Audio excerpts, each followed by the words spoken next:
Pemerintah mengusulkan kebijakan work from home bagi pekerja di DKI Jakarta untuk mengurangi polusi udara. Lalu bagaimana tanggapan sejumlah warga soal adanya usulan kebijakan WFH ini? Berikut liputannya. Udara ya buat kesehatan saya nih udah flu nih, udah seminggu saya.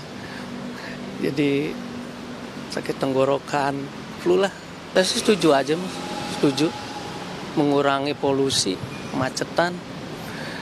Kan apalagi pekerjaan kita bisa dikerjakan di rumah. Secara pribadi sebenarnya setuju ya, apalagi kita selama 2 tahun lebih pandemi udah dilatih bisa WFH dan it's working, kayaknya bisa gitu. Dan opsi dengan adanya kondisi kualitas udara yang buruk di Jakarta, kenapa enggak gitu di beberapa sektor. Jadi kalau WFH lagi ya tergantung sih mas, masalahnya WFH itu kan tetap aja kita juga keluar juga kan, bahasanya begitu. Apakah WFH itu maksimal atau enggak, itu yang harus dinilai, bukan karena udaranya.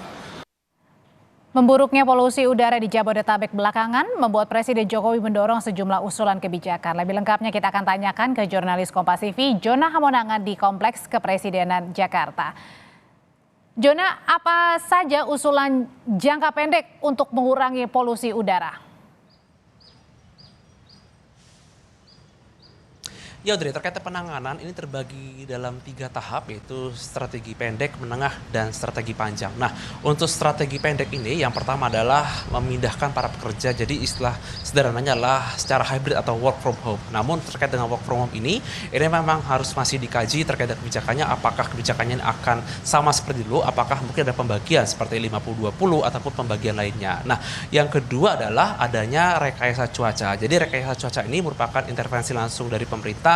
Jadi rekayasa ini seperti membangkitkan atau membuat hujan. Jadi dengan menerbangkan pesawat dan juga menaburkan seperti garam atau dari benda kimia lainnya. Jadi ada hujan yang turun dan ini menyebabkan adanya perputaran khususnya sirkulasi udara. Nah, untuk strategi lain seperti strategi jangka menengah dan strategi jangka panjang ini memang harus menunggu dari kementerian lain, dikarenakan memang ada beberapa strategi pemerintah seperti masyarakat dihimbau menggunakan transportasi umum dan juga dari kendaraan dari yang sebelumnya menggunakan fosil atau kendaraan bahan bakar minyak dialihkan menuju kendaraan listrik. Jadi ini merupakan salah satu cara atau langkah agar polusi udara di Jakarta bisa menurun. Apalagi kalau kita lihat selama 2 minggu belakangan ini terasa sekali yang buat tinggal di Jakarta mungkin ada yang batuk atau pilek ataupun mata terasa pedih dikarenakan memang polusi udara ini memang cukup buruk. Nah, ini merupakan salah satu intervensi dilakukan oleh pemerintah khususnya Presiden Joko Widodo agar masyarakat yang tinggal di Jakarta ini bisa merasakan adanya dampak penurunan khususnya polusi yang udara. Terkait dengan adanya kebijakan artinya work from home atau kebijakan yang diterapkan di Jakarta, berikut pernyataan dari PJ Gub DKI Jakarta, Heru Budi Hartono. Untuk mengurangi pencemaran udara khususnya di Jakarta dan secara umum di Jabodetabek. Work from home untuk mengurangi transportasi yang digunakan oleh PNS DKI Jakarta. Artinya work from home itu 50% atau 60% dan 40% untuk mengurangi kegiatan hari-hari di Pemda DKI. Dan tadi kami minta juga kementerian lain juga bisa bersama-sama melakukan work from home yang berikut.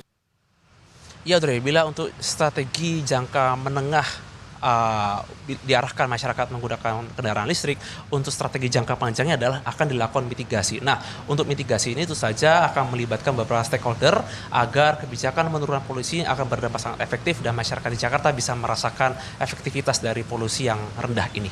Audrey? Ada beberapa kebijakan untuk mengurangi polusi di ibu kota, ada jangka pendek sampai jangka panjang. Terima kasih laporannya, Jona Hamonangan, jurnalis Kompas TV.